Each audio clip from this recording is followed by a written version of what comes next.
बिस्मिल्लाहिर्रहमानिर्रहीम अस्सलामु अलैकुम। मैं हूं करामत मुगल और मेरे साथ हैं खालिद जमील साहब, सीनियर जर्नलिस्ट हैं, ब्यूरो चीफ हैं बीएन न्यूज़ के।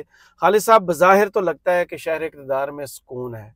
हवाएं जो कल तेज़ चल रही थी, बारिश हो रही थी, तूफान आया था, वो थम चुका है, लेकिन 24 घंटे से ज़ायद हो गया। अली अमीन गंडापुर साहब की ना कोई खबर बता रहा है हुकूमत की तरफ से, और ना ही पीटीआई के हलकों की तरफ से कोई खबर आ रही है। लेकिन ये ज़रूर आया है कि वार्निंग जारी कर दी गई है असद कैसर साहब की तरफ से कि अगर अगले 24 घंटे में प्रोड्यूस ना उन्हें किया गया तो मुल्क भर में एहतजाज करेंगे।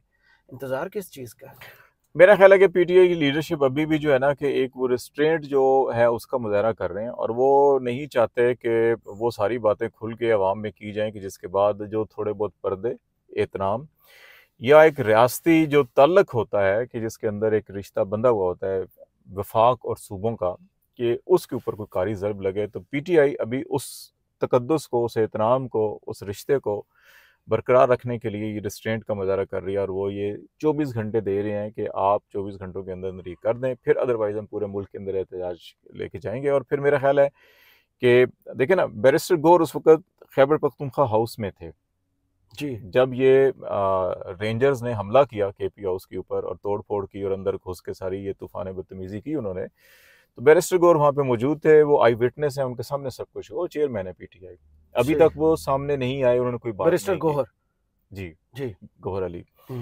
तो अगर ये नहीं होता, और कल अभी केपी असम्बली के स्पीकर ने भी चीफ सेक्रेटरी आईजी को कहा है कि वो भी रिपोर्ट पेश करें, प्रिंसिपल सेक्रेटरी जो सीएम के हैं वो भी अपनी रिपोर्ट पेश करेंगे कि क्या कुछ हुआ, सारा कुछ हुआ। तो उस वक्त अगर वो बाजियाब नहीं होते तो फिर मेरा ख्याल है कि इनको चाहिए कि बैरिस्टर गौहर को कहें, आए जनाब, आप प्रेस कॉन्फ्रेंस करें और सब कुछ बताएं वहाँ क्या हुआ था, सही। कौन लोग आए थे, क्या तकाजे थे, क्या मुतालबे थे, कैसे वो लेकर गए, क्यों लेकर गए। देखे ना, जाते हुए अगर वो डीवीआर साथ ले गए, सीसीटीवी का रिकॉर्ड सारा ले गए, जो तस्वीरें जारी कर रहे हैं या वीडियो जारी कर रहे हैं, तो मतलब सब कुछ उठा उखाड़ के ले गए ना। आपने सही। इस्लामाबाद हाई कोर्ट में हमला किया, उखाड़ के ले गए आपने। आज तक कोर कमांडर हाउस का नहीं आपने दिया ना, आपने जीएचक्यू हमले का आपने सीसीटीवी सामने लेकर आए ना, आप रेडियो पाकिस्तान पेशावर की सीसीटीवी फुटेज लेकर सामने आ रहे हैं ना, आप मियां वाली या जहाँ जहाँ पर भी फैसलाबाद पिंडी के अंदर आपके कहते हैं जी कि फलां फलां दफ्तरों पे हमले हुए हैं, तो सीसीटीवी फुटेज तो आपके पास है ना सारी की सारी, तो सामने आप लेकर नहीं आए। तो इसका मतलब है कि कार्रवाई ये उन्हीं की है जिन्होंने वो 9 मई को सारा कुछ किया था। सही। ये तो स्टैब्लिश अभी हो वही रहा है सिलसिला आगे। ना। एक ही आप देखे ना, सीक्वेंस एक है ना। वही रेंजर्स को 9 मई में इस्तेमाल किया, रेंजर्स को आपने यहाँ इस्तेमाल किया। रेंजर्स ने वहां धावा बोला, रेंजर ने यहाँ धावा बोला। रेंजर ने वहां तोड़ फोड़ की, रेंजर ने यहाँ तोड़ फोड़ की। रेंजर ने वहां तशद्दुद किया, रेंजर ने यहाँ तशद्दुद किया। उसके बाद सीसीटीवी फुटेज वहां से भी सारी गायब हुई, यहाँ से भी सारी गायब हो गई। तो एक ही वारदात है ना, तो मुजरिम मुलजिम एक ही है, जो भी है वो तो सारा एक है, ज़हन सारा एक है, मालूम हो रहा है। तो मेरा ख्याल है पीटीआई जो है कि अभी थोड़ा सा ये इतना स्पेस दे रही है कि अगर किसी के यहाँ कोई रत्ती बराबर कोई शर्म हया है तो वो थोड़ी शर्म हया कर ले। अगर वो नहीं करेगा तो फिर ये भी खुल के सारी बातें कर देंगे, तो फिर आगे भी इनकी इज्जत तो नहीं रही, कुछ पल्ले तो है नहीं इनके कुछ, तो बाकी जो कुछ है वो भी खत्म हो जाएगा। असद कैसर साहब ने एक और बड़ी तारीखी बात की कि केपी हाउस जिस हालत में हम उसको वहीं छोड़ देंगे। तारीख के तालिब इल्म आए, दौरा करें, देखें और असल शक्ल पहचाने कि पाकिस्तान की जमहूरियत की क्या है। ये कैसा फैसला है ये? देखिए मेरा अगर देखें, आप अगर अपनी गलतियों से, तारीख से सबक हासिल करना चाहते हैं तो आपको शहर की बड़ी बड़ी दीवारों के ऊपर ये तस्वीर लगानी चाहिए। सही। देखे ना, मैं दिल्ली भी गया हुआ हूँ और ढाका भी गया हुआ हूँ। जी। ठीक है, हमने तो सकूत ढाका से सबक नहीं सीखा, लेकिन वहां पे सकूत ढाका से बहुत कुछ सबक सीखा है उन्होंने। जी। और उन्होंने अपनी दीवारों के बहुत बड़ी बड़ी तस्वीरें लगाई हुई हैं जो हमने सरेंडर डॉक्यूमेंट साइन कर रहे हैं। ठीक है, अगर ये निसाब का हिस्सा होता हमारे भी, तो आज हम उस मुकाम पे ना होते जिस मुकाम पे हम खड़े हैं। सही। गलतियां होती है ना इंसान से। अगर जंगे ओद के अंदर गलती हुई थी ना, जी, रसूल पाक सल्लल्लाहु अलैहि वसल्लम ने अहकामात दिए थे अपने सहाबा को, अपने मुजाहिदीन को, पोजीशन नहीं छोड़नी, ये नहीं छोड़नी पोजीशन आप। जी।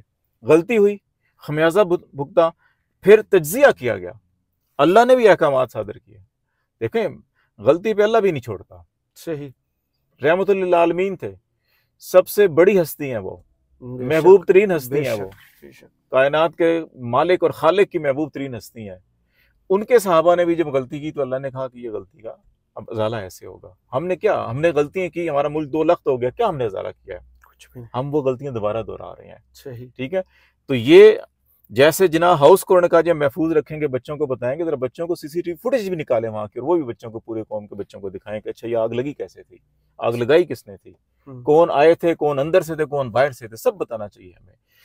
केपी हाउस को मैं तो कहता हूँ कि जिन्होंने मुशर्रफ दौर के अंदर वो जो पीटीवी हेडक्वार्टर की दीवारें फलांग रहे थे, वो भी तस्वीरें बड़ी बड़ी बनाकर जो है कि पार्लियामेंट हाउस और जमहूरी इदारों के अंदर लगानी चाहिए। ये फेस है इनका, बैक फेस है इनका, बल्कि फेस तो नहीं था, बैक फेस था उनका, जिसके ऊपर वो तस्वीर बनाने वाले फोटोग्राफर की बड़ी क्लास हुई है, तू पिछू तस्वीर साड़ियां बढ़ा देती है, अगू बना देती, चल कोई गल नहीं, ठीक है ना। तो इनका बैक फेस भी और इनका फ्रंट फेस भी दिखाएं आप दुनिया को, जमहूरियत को, ये है इनका। तो ये इनको बिल्कुल करना चाहिए, इसको म्यूजियम बना दे, ओपन कर दे, बाहर से यूरोपीय यूनियन के लोग भी आते हैं, डेमोक्रेटिक जो भी फोर्सेस आती हैं, उनको दिखाएं कि ये हमारी जमहूरियत के साथ ये किया जाता है। ये तो याद सादिक को पार्लियामेंट हाउस की रात की तारीकी में जो कुछ किया गया, याद सादिक को भी पब्लिक कर देना चाहिए था सब कुछ।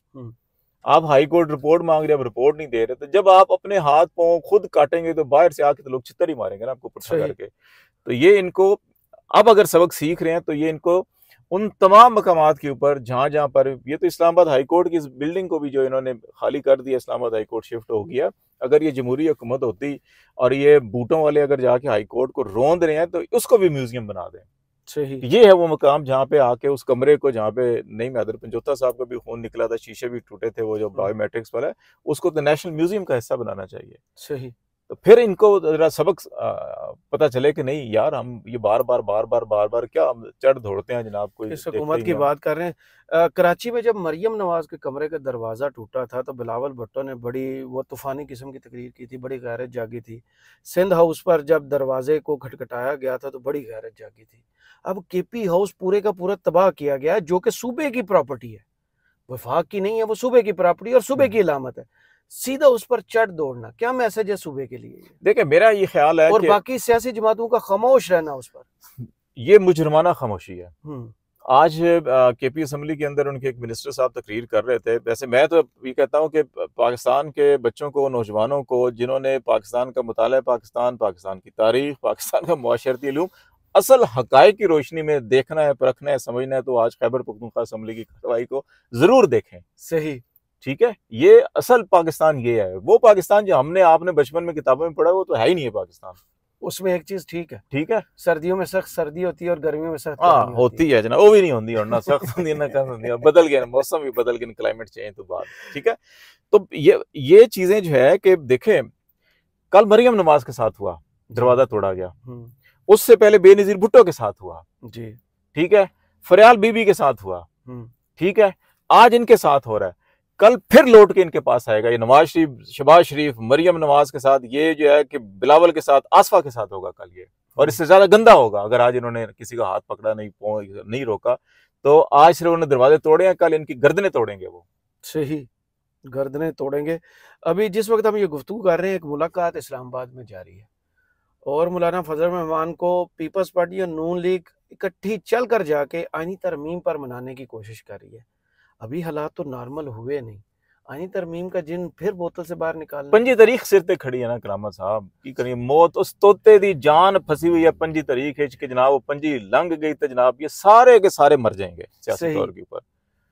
जो राना सनाउल्लाह ने कहा था ना कि हमारी सियासी बका का मसला होगा, हम आइन, कानून, इखलाकियात सबको तबाह बर्बाद कर देंगे, ये 25 अक्टूबर बगैर आइनी तरमीम के गुजर गई तो ये सब के सब तबाह बर्बाद हो जाएंगे। इनके बाप दादा भी वो बाप दादा जो बाप पार्टी बनाने वाले की बात कर रहा हूँ मैं, ठीक है ना, जो तो बाप दादा तो इनके वैसे ही पहले ही सारों के अल्लाह को प्यारे हो चुके हैं, अल्लाह ताला उनकी रूहों को जन्नतुल फिरदौस में जगह अता फरमाए। सही, ये उनमें बाप दादाओं की बात कर रहा हूँ कि जो बाप दादा की जमातें बनाते हैं, कोई कभी बाप के नाम से, कभी दादा के नाम से, कोई पोते के नाम से, इन सब की मौत वाक़ई हो जानी है। इनकी जो है ना रूहें इस वक्त जो है कि ये हलक पे आ रही है और इनको वो इजराइल नजर आ रहा है कि जिसने अंगूठा यहाँ पे रखा हुआ है। सही, ठीक है, तो इसलिए जो है कि इनकी बेचैनी, बेकरारी जो है कि इस हद तक फैली हुई है और मुझे लगता है कि ये नाकाम और नामुराद लौटेंगे। सही, ये क्योंकि इन देखो, जब बदनीयत लोग, जब नीयत आपकी गंदी हो, गलाजत से भरी हुई हो, आपने मुल्क को, आइन को, अदलिया को तबाह बर्बाद करने का सोचा हुआ है, फैसला आपने ये किया हुआ है, तो फिर अल्लाह भी आपके रास्ते में रुकावट। फैसला तो उन्होंने ये भी कर दिया है कि जाने से पहले 11 अक्टूबर को बल्ले के निशान वाली नजरसानी जो है दरखास्त वो भी निपटा के जाएं ताकि कोई बाद में आके ना खोल सके उसे। तो इलेक्शन वाले पे है सारा मामला। 8 फरवरी वाला जो है कि पिटीशन फही हुई है ना, काजी साहब वो भी ला लेन फुल कोर्ट करके जनाब मैं भी निपटा के जाना, वो क्यों नहीं निपटाते? ठीक है ना, आप इसको निपटा जाएं, चलें ठीक है, अपनी मर्जी का फैसला करके दे जाएं। तो आप जब चले जाएंगे तो 8 फरवरी के इलेक्शन के ऊपर जो सवालात पैदा हुए हैं, ये अगर ये इस्तीफे दे के पार्लियामेंट तहलील करके इलेक्शन का भी ऐलान कर दे तो पीटीआई को अपनी पिटीशन फॉलो करनी चाहिए। सही, कहीं इसको लगाएं, इसमें देखें कहाँ कहाँ बददियानती हुई है, कौन कौन जिम्मेदार है, फिक्स करें उनको। एक दो तो यार किसी के जुल्फकार अली भुट्टो को आपने गलत फांसी चढ़ा दिया, कौम का नुकसान किया आपने, लियाकत अली खान को आपने कत्ल करवा दिया, ठीक है, बेनजीर भुट्टो को आपने कत्ल करवा दिया, कितने और मासूम लोगों के आपने जाने ले ली। तो जो कौमी मुजरिम है, आईनी मुजरिम है, आइन शिकन है, कानून शिकन है, बददियानत है, पाकिस्तान के मैंडेट के साथ, आइन के साथ, पाकिस्तान के साथ गद्दारी कर रहे हैं, उनको भी तो एक दफा टंगे ना जरा, उनको भी तो है। कोशिश की थी एक दफा, वो भाग गया था ना, हाँ भाग गया था ना मुल्क से। मुल्क ने देखा था, जो कमांडो हाथ दिखाता तो भाग गया था ना। तो इतना ही कमांडो था जिसको अपने कमांडो के ऊपर बहुत नाज था, तो आता ना, फेस करता ना, फिर भाग क्यों गया था मुल्क से? सही, बहादुर तो इतने ही है ना, बुजदिल निकम्मे जितने जो जितना करप्ट बददियानत आइन शिकन होता है वो उतना ही बुजदिल होता है। बिल्कुल ऐसे ही, जब कलफ उतरता है तो भागता है, सबसे पहले मुल्क से बाहर भागता है। चोरी अंदर से कमजोर करती है ना।